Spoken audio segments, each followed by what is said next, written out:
All right. So how is everybody doing since last week? Did everybody get a chance to kind of put into practice what they've been learning?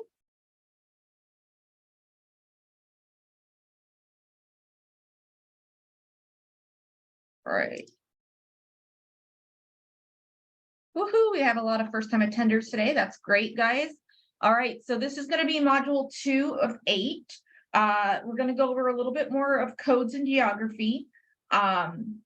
Next week, we will go a little bit deeper into actually how to book things. So I'll be showing you guys some practice so you guys can get used to that. But that's where we will be next week. And then the following week after that, we will be in accommodations. So learning about how to book accommodations, terminology for accommodations, all of that. So for those of you that were here last week, I'm going to go ahead and show everybody who wasn't my training expectations. So I want you guys to be interested in booking travel. Obviously, if you weren't, you wouldn't be here. Be trainable, both new agents and seasoned agents. Take notes and print screens or screenshots when advised and as needed. And then ask questions, guys. There are no dumb questions, all right? The only dumb question that there is the ones that aren't asked. Don't be afraid. This is an open forum for everybody to ask questions. And, you know, somebody else may benefit from a question that you're asking, okay? Amber, it is the same time every week. So it's every Wednesday at 7:30 PST and at 7 p.m. PST. So I do two times. And the reason for that is not everybody has the ability to join in the morning. So I do an evening one, which is the same that we learned in the morning. It's just an evening time so other people can attend as well. I want to maximize who can attend and who can learn from this. All right. And Also, what time is evening session time? I'm sorry, what time is evening session? 4 p.m.? Evening session is at 7 p.m. PST. Got it. Thank you. It's the exact same training that we're doing now, though. All right. And then participate in challenges, guys. It will help reinforce the learning that you have this week. So it's beneficial to you. All right. So does anybody remember what last week's challenge was? Did anybody remember? I saw Scott on here. Scott, do you know what last week's challenge was?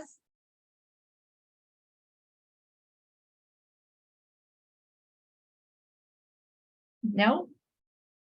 All right. It was to make a booking. We gave you guys criteria to make the, to make the pretend mock booking on. So I'm going to go ahead and show what I found. Sorry, Maybe different from my what... name. I'm sorry. I walked away from my computer. Oh, no problem. What did you ask me? So I said, do you remember what last week's challenge was? I see some people are saying learn 10 new airport codes. We were supposed to do a mock booking. Right. Do you remember what the mock booking was in regards to? Oh man. Shoot, I don't remember. I'm sorry. Now I'm embarrassed. No, on the spot. There you go, Tara. Don't be embarrassed. I said it's interactive. I said I will call on you guys. See, Tanya, we knew to learn the 10 airport codes. Do you know what the challenge was from last week? Or Jody? You're supposed to do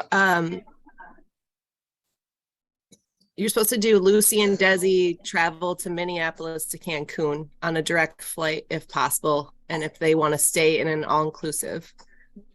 Awesome. Thank you, Lindsay. That's right. So that was what challenge. She said. Okay, Scott. All right. So they wanted it to be refundable.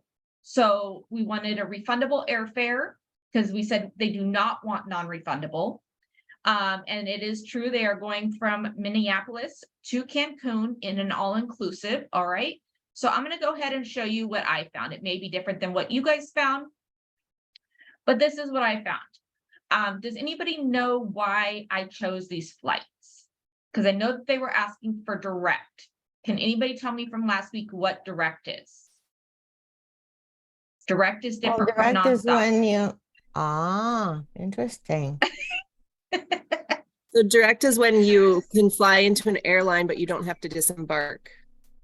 Correct. Thank you, Lindsay. Yes. So you may have a stop, but you don't disembark from the plane. Okay. So you stay on the plane. It may unload or load more passengers, but it's not technically a nonstop, because a nonstop would mean that you have no stops or layovers. But a direct flight, they said that they could have a layover. But obviously a nonstop is better than a direct flight, right? So the reason I chose these flights is because they were nonstop. Also, if you look here, I chose it because it's refundable. Remember, they said they do not want a non-refundable. So make sure that you're looking for that when you're looking for the airfare. They wanted something that was refundable. Okay.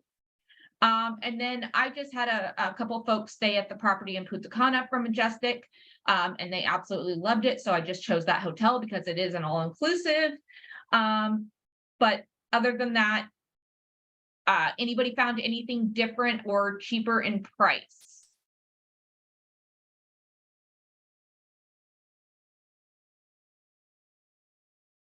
Nope.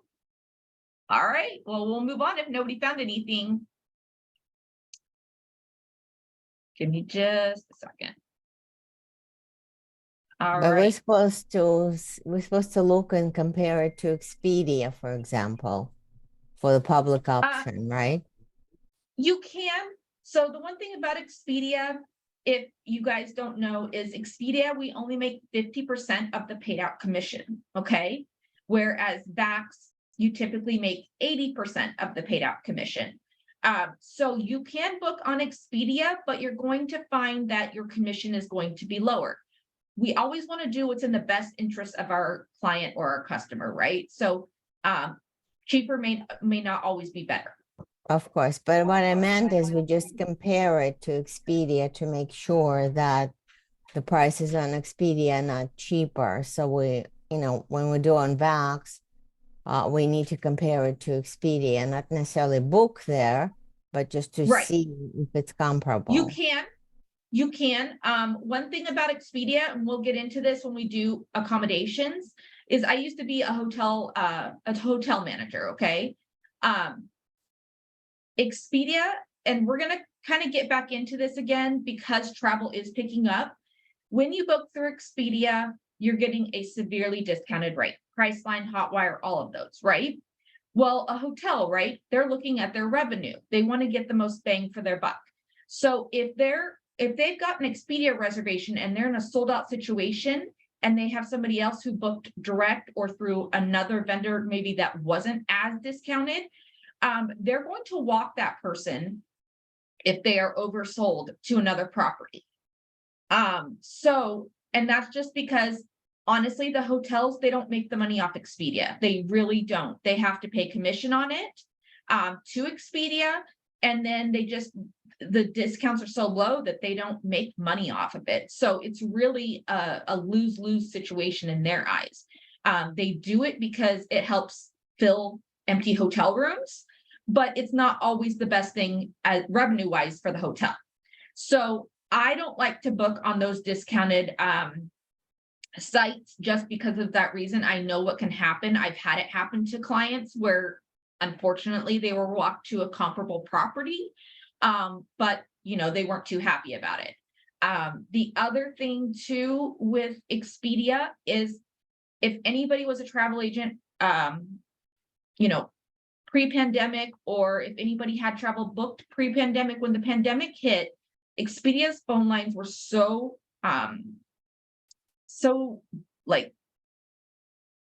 blocked with so many phone calls and everything that it actually shut down their phone lines for 2 full weeks. So if you had a reservation, you weren't talking to anybody because you couldn't get through. So customer service wise, I always tell my clients, I'm going to provide them better customer service than an OTA, which is an online travel agency. Okay. And that's one thing to know, because getting somebody who listens to what you're saying and can make the changes you need made, it's very difficult. If anybody's ever called into Expedia for personal travel, it is not fun. You get transferred like 5 different times and you're still wondering if your stuff is going to get fixed. So those are just the kind of things that you guys want to keep in mind as new agents when you are booking for clients, is you need to show them the value in what working with you does. Okay, so for example, I had a client last week who departed to Punta Cana from DFW. There was an ice storm that hit DFW. Their plane got changed at the last minute, got changed to a different arrival airport. Everything was a mess. Their transfers got kind of messed up and everything. And so while they were still doing what they needed to do, I was on the phone with the airlines trying to get them flights that were comparable to what they already had before their flight got canceled. So they got to do what they needed to do while I was on the phone with the airline. For them, that was peace of mind that they got to continue their day and do what they needed to do at work, at home, and I was the one that was fixing those issues. So those are the type of things that you want to inform your client, that there's value in using you. Okay, they don't deal with the headache, you do. That's your job. All right, so I want to get to know a little bit about you guys. So who is brand new to travel? You can either put it in the chat or unmute yourself. Who is brand new to travel? That means that you have not booked travel for anybody else before. Maybe just for yourself. I've just booked. Oh, it was me, right? Yeah. Yeah, I just did one booking last week. It was just something to fell into my lap, but otherwise I started on November 30th. And since I've been learning, I've only booked travel for myself before. So I'm new to travel booking for others. Cool. Thank you, Regina.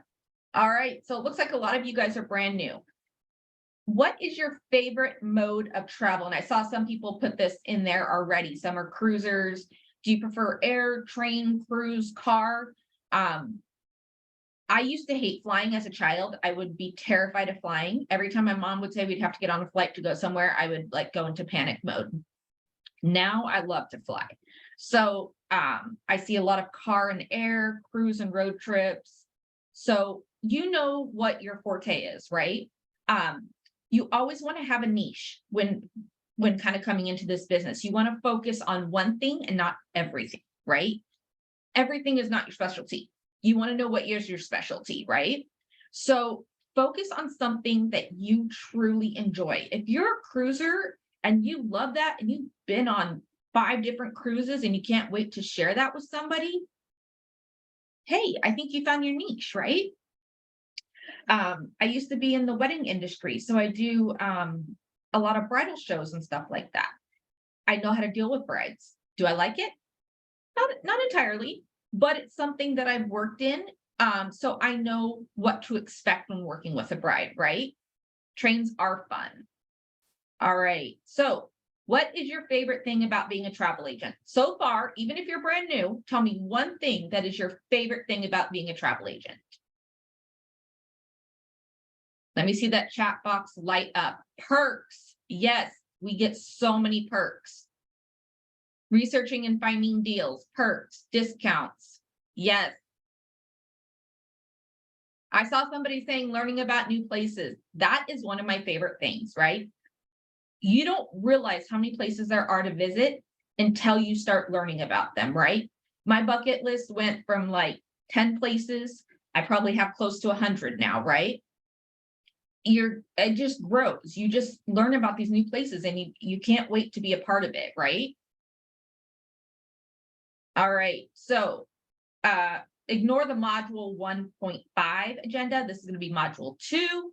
Forgot to correct that. So we're going to go over more geography, airport codes and more, international travel requirements. Where can I go to find out travel restrictions, requirements, etc.? Fare classes. We're going to go into a deeper dive into fare classes. Multi-city travel itineraries, open jaw itineraries, airfare lingo. We're going to have trivia, knowledge check, and another challenge surprise. Okay. So take screenshots when you see this person pop up. Okay.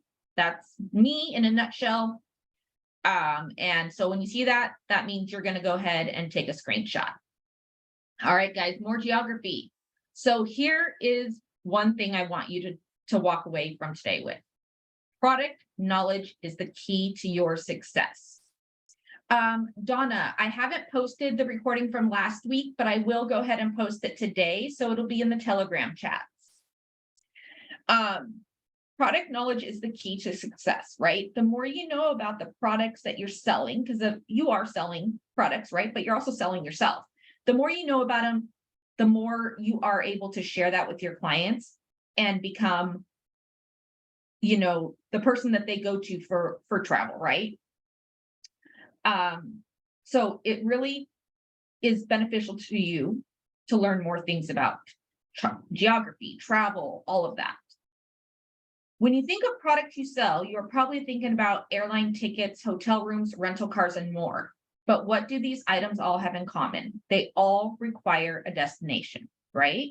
So think on a bigger scale. Yes, I book air. Yes, I book rental cars. Yes, I book hotel rooms. But the destination is key to that as well. There are 3 types of tourism geography that we should learn. They are place name, where is it? Physical, what is it? Cultural, who lives there and how do they live? So this is important to know these 3 types because you need to know where the destination is located. What is it about the destination that drives people to visit it? And what is the cultural aspect of the destination and the norms that your clients need to be aware of while they're there, right? Norms that we have here in the US are not the same as abroad. So these are the type of things that you want to, know about so that you can provide that information to your clients so they're well aware of what the norms are when they go to these other places, okay? So, knowledge check. Can anybody name the 7 continents? I know seems like an easy question, but we're just going there. Anybody name 7? Should we type it in? Yep, go ahead and type it in the chat. Nobody knows what the 7 continents are? Guys, this is like 3rd grade. Okay, Mindy, I see you got. All right. So Mindy was the first one to get them all out there. But you got North America, South America, Europe, Asia, Australia, Africa, and Antarctica. So again, some people may not know what the difference between a continent and a country is, right? These are things that we should know. Again, they seem like very basic things, but a lot of people don't think about this, right? There's so much to learn when you come on and it's so overwhelming that you're like, head is spinning everywhere, right? You're like, I don't know where to turn. I don't know where to start. Know your basic geography. Know what a continent is, know what a country is. 2 different things, right? What is the difference between traditional geography and tourism geography? If you were here last week, you should know that.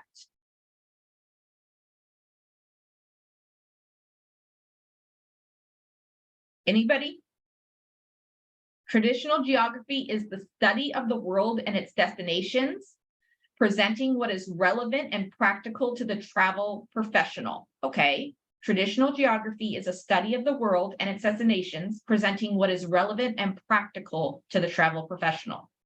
Now, tourism geography is the study of the world and its destinations as seen through the eyes of a travel agent, what is relevant and practical to the travel professional, okay? So one is a study of the world and its destinations, and the other one is the study of the world and the destinations through the eyes of a travel agent, right? 2 different types of geography here.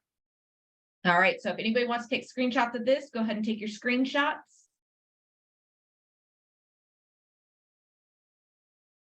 All right, airport codes and more. Can anybody tell me what this airport code is? Without Googling it. Australia.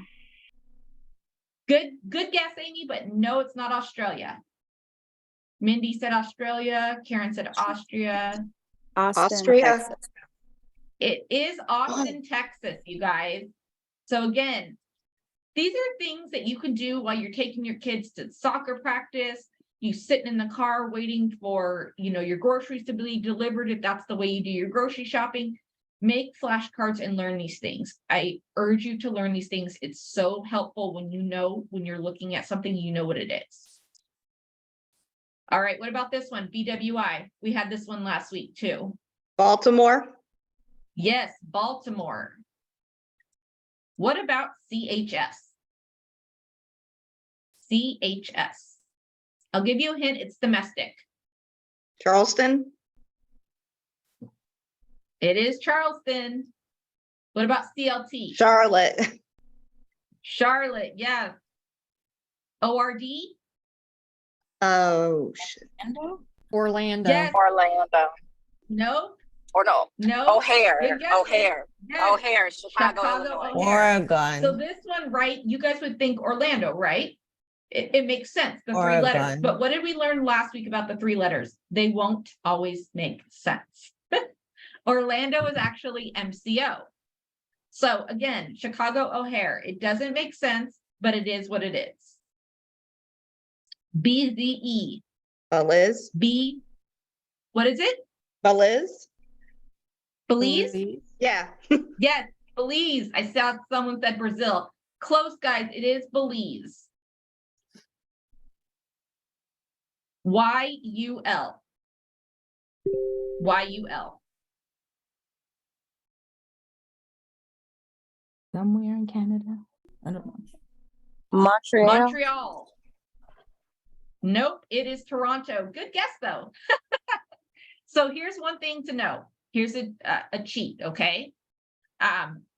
Canada almost always, if not always, starts with Y. So when you see a Y, you know it's in Canada.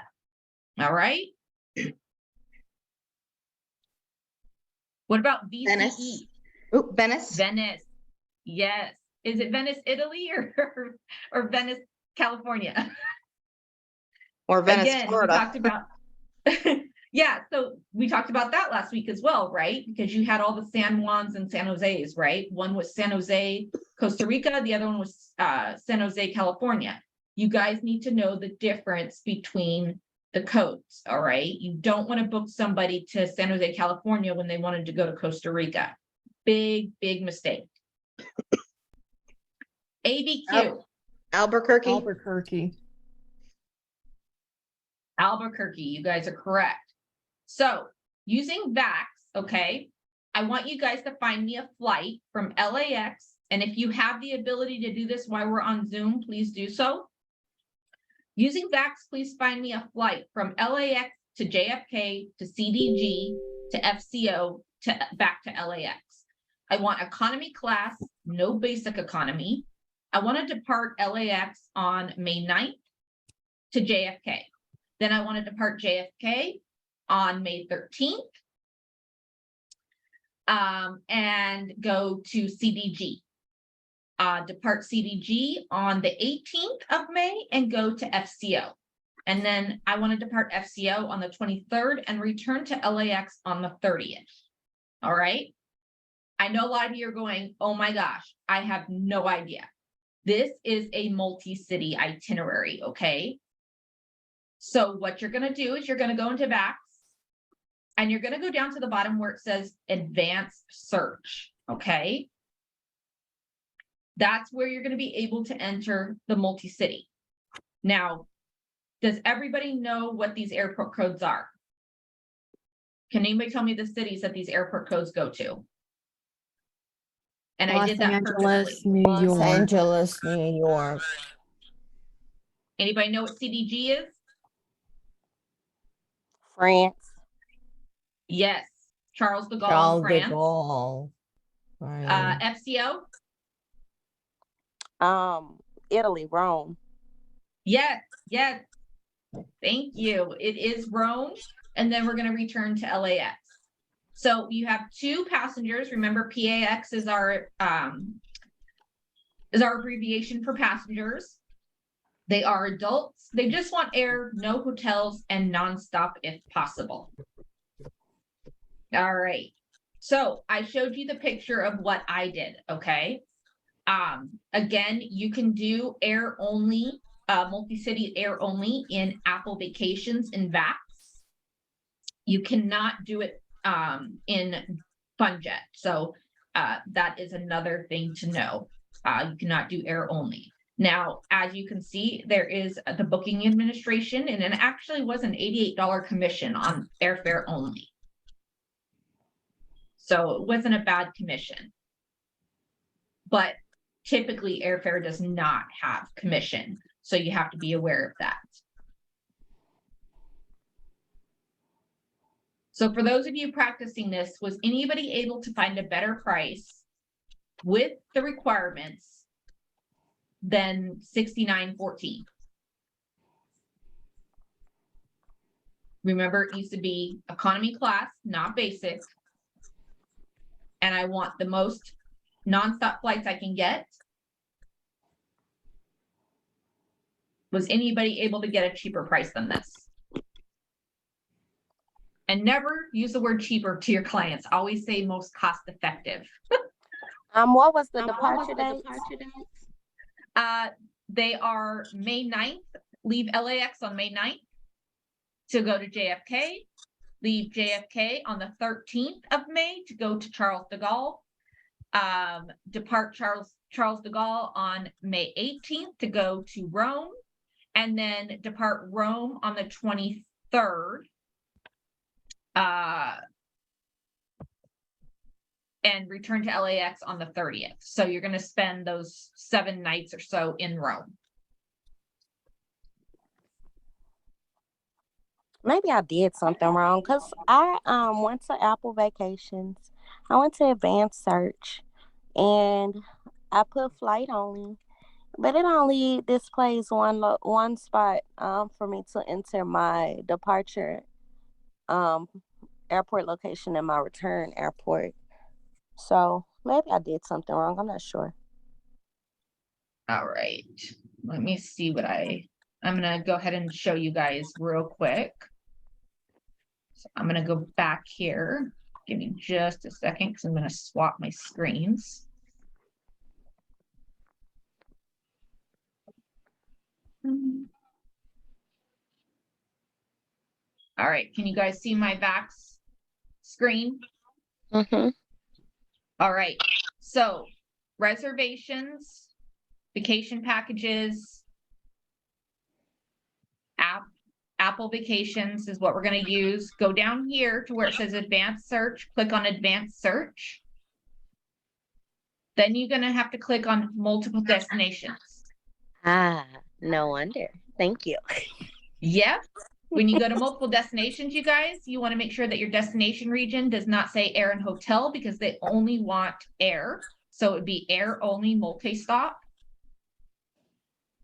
We have 2 passengers. Departing from is going to be our LAX. And then the depart date. And then we're going to unclick these, right? Okay, because we only need air. So when these are highlighted, you want to unclick them because we only need flights. And you're going to put in the destinations. If you need to add a destination because there's not enough spots, you click add additional destination. And it will open up another destination for you to add. I'm so sorry, Tara. I'm having trouble logging into VAX. I didn't have trouble before. I'm entering Archer's number, IATA number in the agency number, and it's not going through. It says invalid agency number. So you have the IATA, which is 05824840. Correct. The next number is going to be your agent Right. ID with, And it says invalid agency number. I don't know, you would have to call Archer Got it. or I got it. or them to It get is that a space. rectified. I'm sorry, it's a space. Nope, no problem. All right, anybody find anything cheaper? If you did, let me know in the chat. Okay, Sylvia says she got the same price. Now, does anybody know why I chose the last flight that I did? Because it's a 6-hour layover. Does anybody know why I would have chose a 6-hour layover? Because I know that there's other options. But I want to see if anybody knows the reason why I chose the 6-hour. Is it because they can do stuff in the interim? No. Nope, it's not because they can do stuff. There was 2 other options that had, I think one was an hour and 20-minute layover and the other one was like an hour and 50-minute layover. Does anybody know why I chose the 6-hour versus those? The time difference. Not the time difference, nope. Going through Sylvia, customs. you're really close. Go ahead. Going through customs takes Going time. through customs, right? We talked about this last week, and I know that a lot of you weren't here, but minimum connection time, okay? Anytime you're going from a domestic flight to a domestic flight, you want to have a minimum of 2 hours, okay? You never know what's going to happen. You never know if the flight's going to be late. You never know if you're going to end up in the back of the plane and it's going to take you longer to deboard the plane. Oops. Why am I going forward here? Sorry, guys. Click the wrong button. So there we go. So you need to be able to make your next flight, right? You don't want the connection so tight that there's a possibility that you're going to miss your next flight. Okay. So the minimum connection time that is recommended for domestic is 2 hours, or I'm sorry, yeah, is 2 hours. International is 3. So you want to be able to have a minimum of 3 hours. Because you do have to go through customs, like people were saying, and you need to, sometimes the airport, like O'Hare, is a nightmare. Miami is exceptionally large. So you want to make sure that your clients have enough time to get from one flight to the other.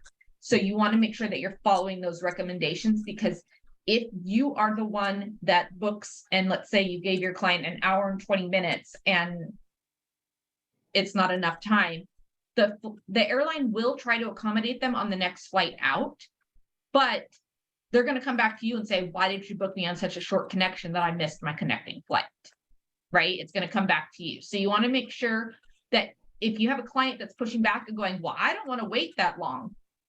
I don't want to stay there that long. I've been to this airport before. I know how to get through it. If they want that, they want that. But always CYB, always cover your butt. So in that instance, I would have them sign something saying that I advised against the tight connection, but they want to do it anyway. That way, if they come back to you and they say, why did you put me on this short connection? I actually advised against it. You wanted it. Always CYB. Always, always, always. Okay. So any questions about the itinerary that we looked for? Any questions?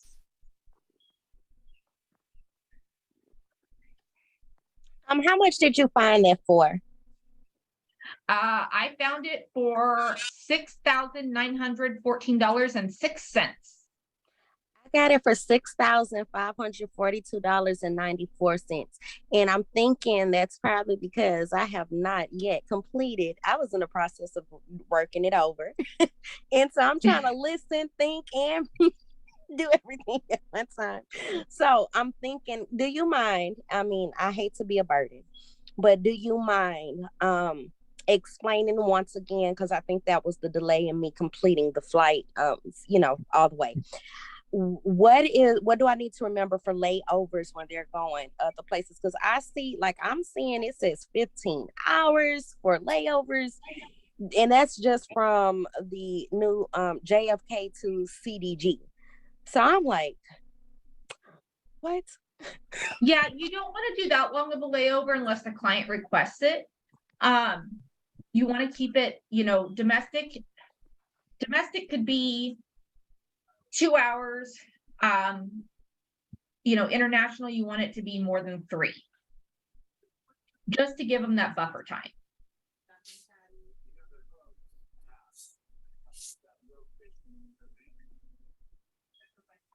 The price does not include travel protection, Sylvia. Good question. It does not include travel protection. I have a Oh. question. I'm in Vax. I just signed into Vax. I'm sorry I'm so slow, but I just No, had it's some. fine. So I went into reservations, air, right? So then it gave No, me, vacation packages is where you're gonna go. okay. Let's Yep. see. Advanced search. I see. Yep. Yes, Leah, always had them sign something saying that they're refusing travel protection. I actually have it, and I use Travel Joy, and I actually have it in one of my terms and conditions. If they are declining it, they need to initial that they are declining it. And I keep that with their file as well. Again, you don't want them to come back and say, well, it was never offered. No, sir, it was offered. It's right here in my terms and conditions.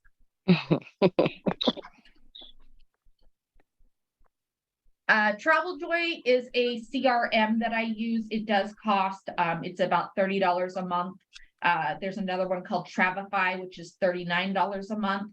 It helps you put together itineraries and just keep everything organized and into one, basic file, basically. Anybody else have any questions about this before we move on? No? They're CRMs, so they keep all your customers organized and into one system. So all their flight preferences are in there, their frequent flyer numbers, their Marriott Bonvoy numbers, everything is housed into that system that I use. And so I'm not asking them the same questions 5,000 times. They're on their third trip with me and I'm saying, what is that American Airlines number again? No, that's not good customer service. So that's what I use.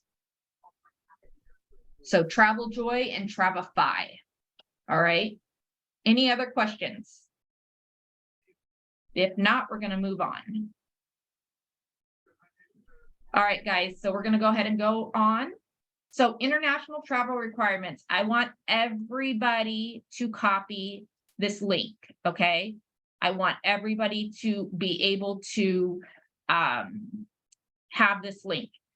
If you need to check requirements for your client's travel, you can go to travel.state.gov. Okay.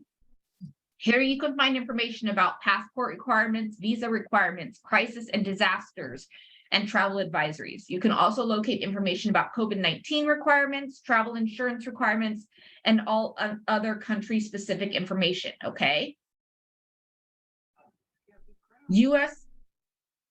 Yep, I'll put it in the chat. U.S. law requires all customers, regardless of citizenship, age, or destination, to hold a secure document to depart the U.S. by air, one-way or round-trip itinerary. A secure document is a passport, U.S. permanent resident card, or stateless travel document, re-entry permit, Nexus card, U.S. merchant mariner card, military ID or emergency travel document issued by an embassy or consulate. Okay, U.S. passport cards are not valid for air travel outside the United States. So we went over this last week, right? Do I need a passport or a passport card? Can somebody tell me what a passport card is used for? There's two things it's used for.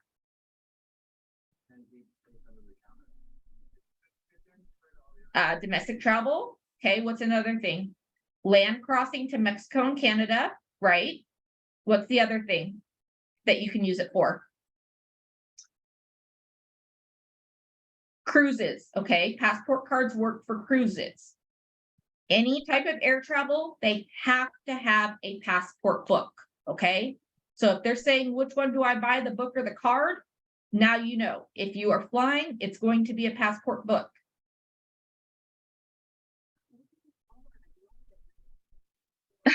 Yeah, Scott, they are good for filling up space in your wallet. So you guys, it's really important that you inform your clients of what's required for them for a destination, okay? You should be the one telling them, hey, you have to get your visa. You have to do it this many days in advance, right? And then if they don't do it, that's on them. If they don't have the requirements ready to travel, that's not you, that's them. But you should be able to inform them where they can go to find this, okay?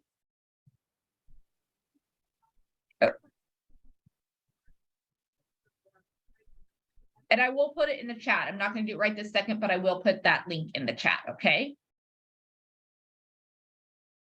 I do too. I always encourage passport books. That would be a good question to look up. I think it's Sarabi in the travels.state.gov. But if they're gonna fly by air, they really do need to make sure that they have one of these things that are listed here. Thank you, Lindsay. Thank you, Mindy.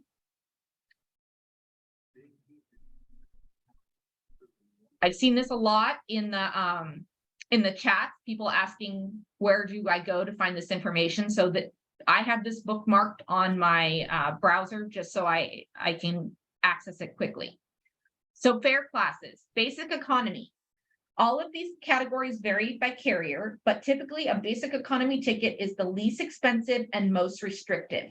Passengers usually cannot select a seat, will have less legroom than other designations, and sometimes will not be able to stow a bag in the overhead bins, which means that they are allowed a personal item only, okay? This is the most restrictive. Again, I do not recommend booking this for your clients, especially if it's a family traveling together. It doesn't matter if they have young children, you don't get assigned seats. Your seats are assigned at the time of check-in. And if that's only middle seats available, that's only middle seats available. The airline will do whatever they can to see if people would want to move. But you have people who are, yes, it is recorded, Daniel, but you have people who are paying for seats, right? So you have to think about what's in the best interest of your client. If I have a family flying together, I'm not going to book them on basic economy, even though basic economy may be the cheapest way to go, because it's not the right move for them, right? They can't select their seats. They're going to be paying an arm and a leg. Guys, can you make sure your lines are muted, please? They're going to be paying an arm and a leg for carry-on baggage or checked baggage. They're going to be paying for seat selection, all of that, right? So really advise your clients what is the best for their situation, okay?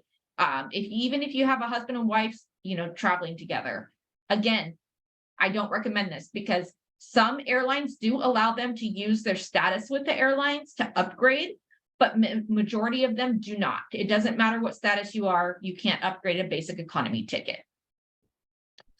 All I right. would like to say something real quick. I just Sure. read yesterday, I believe, that the Congress is enacting a law or a series of laws that will prevent airlines from charging unreasonable fees and not letting the children sit with their family and stuff like that. So the Congress is working on it. Hello? Exactly. But it is your duty as the travel agent to advise them what's in their best interest. All right. Economy class, that's going to be your next step up. Economy is the standard. It is main cabin fare. You're generally permitted one carry-on plus a personal item, but you'll have to pay for checked bags. You will get standard seating with about 30 to 31 inches of legroom, though it varies by airline and aircraft, okay?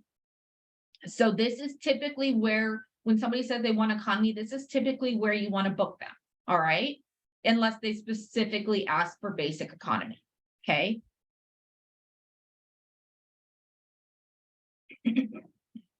Yeah, Scott, there are some exceptions to the basic economy rule with upgrading, based on your status, but typically a lot of the airlines don't allow it.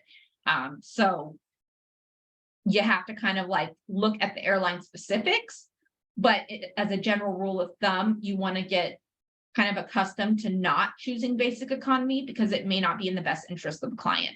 I shared this last week on the training. I had a client who had 2 homes, okay? And he just flew back and forth between the 2 homes. He had clothes at both houses, toiletries, everything at both houses. And every time he would call in to book, if he didn't get me, somebody would try to steer him away from basic economy.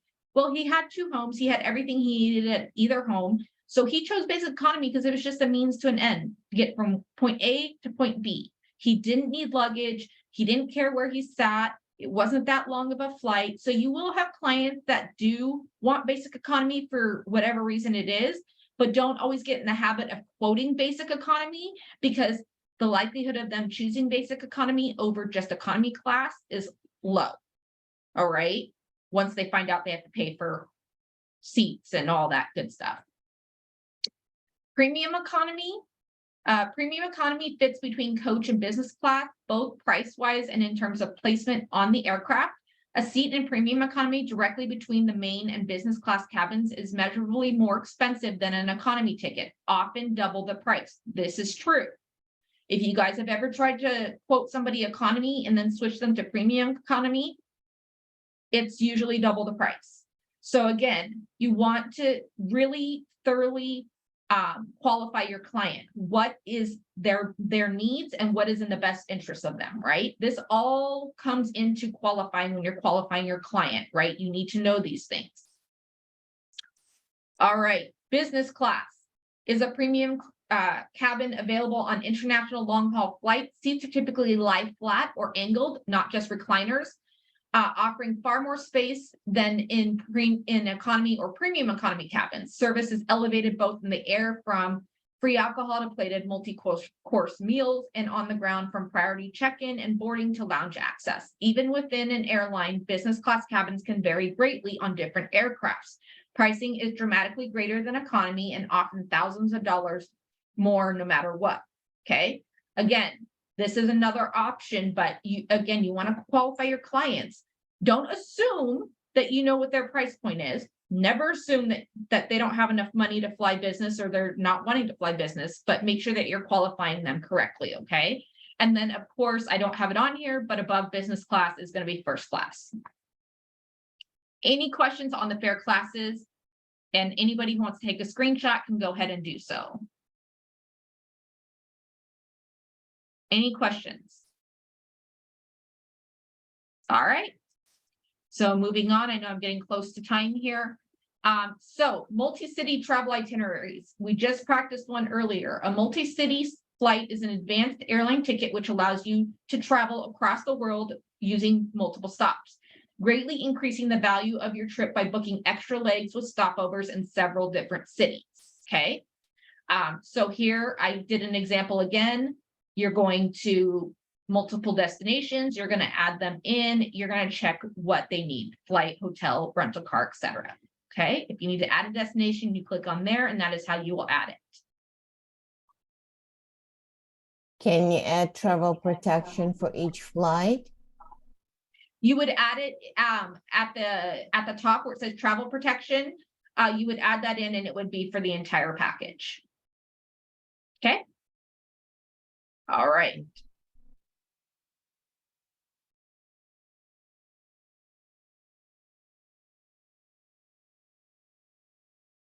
All right, guys. So open jaw itineraries. Open jaw itineraries are a type of multi-city flight, and the key word is open. Okay. Rather than connecting you from London to Paris, you leave that blank and make your own way between the two cities, say by train. You can take things even further by, say, departing from and flying back to different airports. So like in that example we did earlier, right? You could leave from LAX, but come back to Miami, Florida at the end instead of going back to LAX. That would be an example of an open jaw itinerary. So all open jaw flights are multi-city flights, but not all multi-city flights are open jaw, okay? So let's break it down. Here's what it looks like. A multi-city flight might just be a set of flights from Chicago O'Hare to London Heathrow, to Paris Charles de Gaulle, or even add that final segment back to Chicago from Paris. You're touching multiple cities, all right? But open jaw itineraries are a type of multi-city flight, and the keyword, like we said, is open, okay? You're connecting by maybe a train between two cities or coming back to a different city altogether, all right? So here, oops, clicked one too many. So here's an example of an open jaw.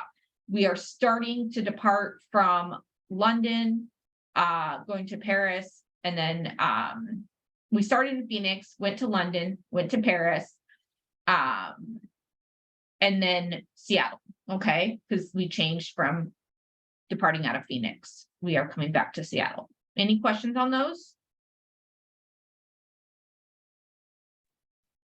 Nope. Awesome.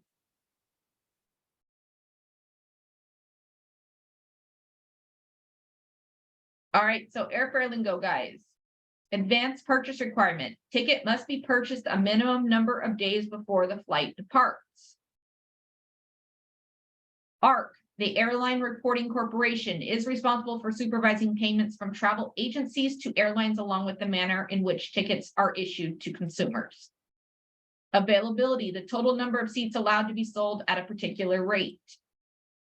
Base fare is the cost of an airfare prior to addition of fees, taxes, and surcharges, okay? Blackout dates, specific dates in which special fares and promotions do not apply, typically exist around holidays or special events. One airline that is notorious for a lot of blackout dates is Southwest when they run their specials. You can actually click on the terms and it'll tell you all the blackout dates that there are. Bulk fare is a reduced fare for purchase of a large number of tickets. So as you guys have seen in VAX, you'll see bulk fare and published fare. Bulk fare is because VAX purchased a large number of tickets, and so they're getting them at a bulk rate. Business class, while amenities vary based on the airline, business class generally falls between first and coach. Cancellation penalty. It's been a while since we've seen these cancellation penalties because a lot of airlines, you know, they'll do the trip credit and all that stuff, but it is a fee charged to customers that cancel flights after booking reservations. Fees typically vary based on the agency and the carrier, okay? Consolidator, a business that has contracts with airlines to sell tickets in bulk, generally at a discounted rate. Does anybody know what the air consolidator that we can use is? Does anybody know the name of the air consolidator that we can use to book flights? Centrav? Centrav, yes, they are an air consolidator, okay? What about Google Flights? Google Flights is not an air consolidator. And if you're booking on Google Flights, you actually end up booking with the airline itself, which means there's no commission built in. And what was the air consolidator again? Centrav. How do you spell that? CENTRAV.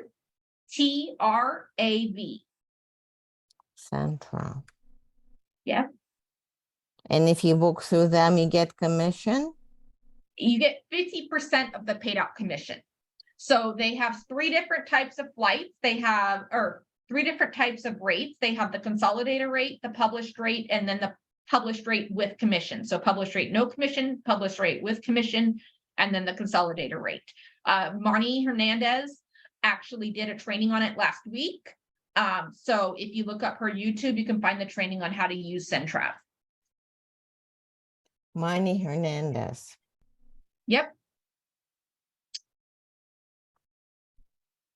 All right, guys. Carrier, any provider of mass transportation usually used in reference to an airline.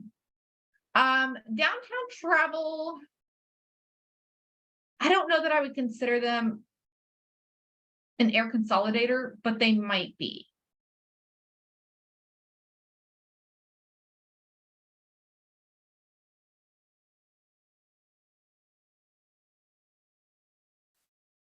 So domestic fare, an additional fare added to national flights. Electronic ticket, a paperless ticket that allows travelers to fly with only a photo ID, commonly referred to as an e-ticket, okay? They cannot be lost or stolen because it is an electronic reservation. All right, guys. And it's kind of funny because this last customer that I had that just got back from Punta Cana, they kept asking me when I was going to send over the tickets. And I'm like, there are no tickets, they're electronic. And they haven't traveled in a really long time, and they were an elderly couple, and they're like, no, but when are you going to send the tickets? And I'm like, there really is no paper ticket, you guys. It's just an electronic reservation. So they were having a little bit of a hard time grasping that concept. Exclusive fare, discounted airfares offered by travel consolidators. Fare basis or code, the code that determines the price of an airline ticket. So if you guys have ever looked, even in VAX, they have it. It'll have like a letter next to the type of fare it is. And that is another way that you can look at, you can actually look in VAX by a fare code. So you look up the airfare by schedule, and then that's how you would find those fare codes. But every fare code can be different based on the airline. There's typically just a couple that are like across the board, but then the rest are kind of different. So you want to make sure that you know which ones are right for the airline if you search by schedule. All right. First class, the class which offers the most premium service, enhanced seating, meal selection, and drink offering, staples of this service. Global distribution system. So I don't know if you guys have ever heard in the chats, anybody say GDS? It's a global distribution system. It is an international computer reservation system that accesses many databases of suppliers, airlines, etc. in different countries such as Sabre. That would be a GDS. Apollo is another GDS. Hub, a city in which an airline has a major presence. Often it is the city in which the airline was formed. So like Southwest, Dallas Love Field, that is one of their hubs. They have many hubs, but that is one of them. A trip with a connection flight from a different airline is called an interline connection. Maximum stay, it's the longest period of time a traveler can stay at a particular destination and still qualify for the promotion or discounted fare. Non-transferable, a ticket that can only be used by the person who was originally scheduled to fly at the time of purchase. Most tickets are non-transferable, you guys, so make sure that if you do have a client that cancels, they understand that that credit is to be used for them. They can't use it on somebody else. Published fare, a fare immediately offered for purchase by the airline. This does not include heavily discounted flights usually offered to consolidators. And then last but not least, a red-eye flight.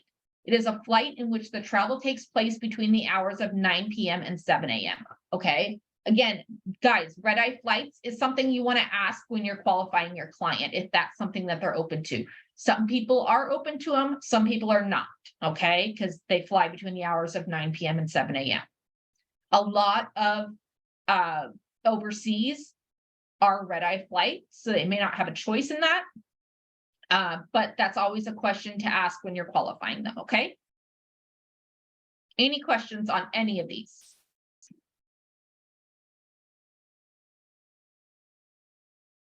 All right. So pop quiz. What is an open jaw itinerary? They can leave one airport and then return to a different airport. Correct. It's a type of multi-city flight where they can go into one airport and return to a different destination than they departed from, or they can go to a city in their itinerary by train and still return to the same city they departed from, okay?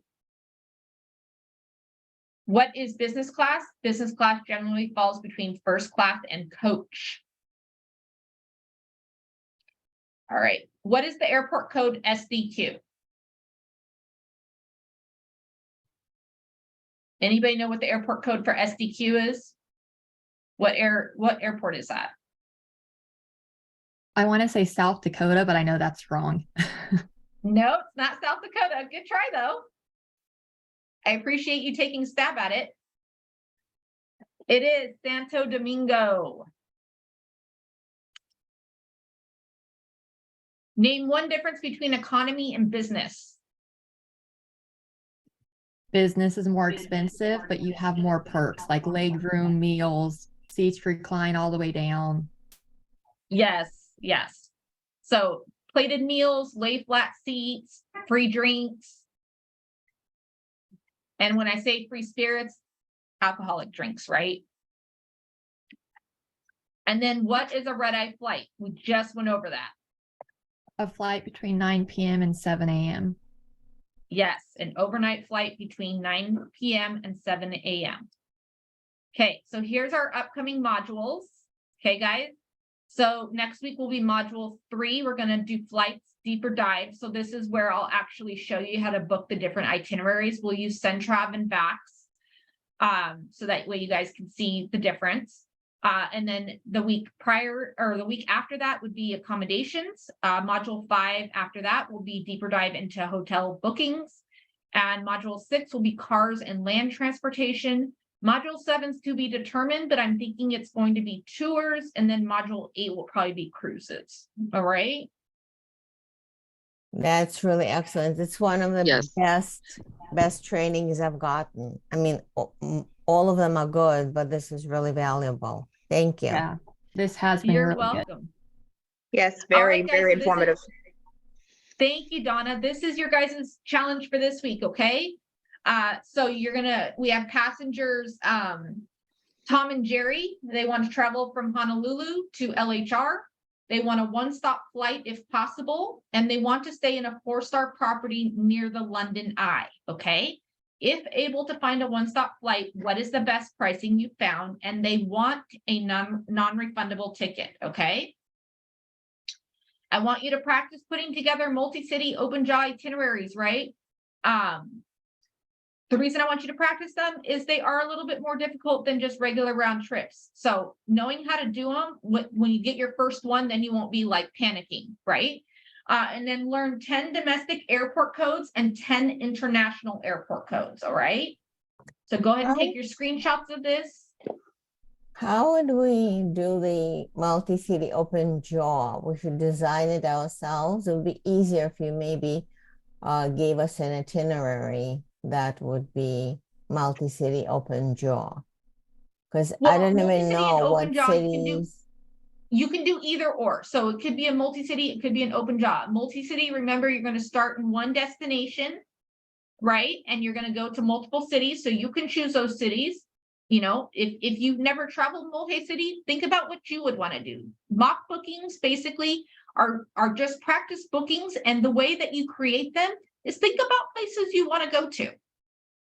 Have you ever been to Thailand? Maybe you're going to go from the city you live in to Thailand, and then you're going to go to Bangkok, you know, or Phuket, you know, those type of things. So they're really easy to put together, you guys. And then open jaw, you know, practice going, you have a flight that's going to go from LAX to JFK and then to Miami, right? Your departure city and your arrival city that you're finally ending in is different. So really easy to put together. Just practice those. All right. Anybody else have any questions about the challenges?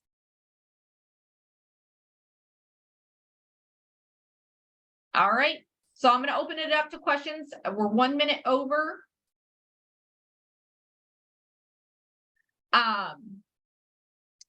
And that's exciting.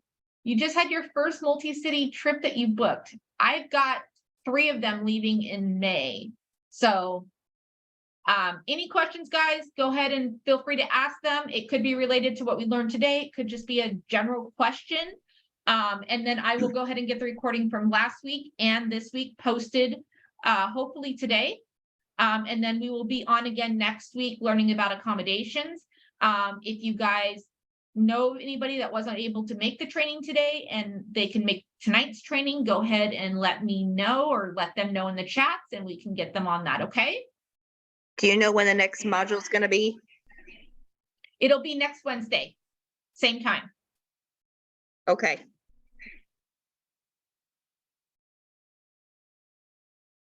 Any other questions?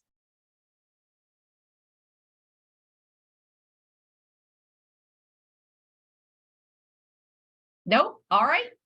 Have a good week, guys. I'll see you next week and we'll start learning about, you know, a deeper dive into flights and maybe get a little bit preview of accommodations, but have a good week and I will see you guys next week. Thank you. You're welcome.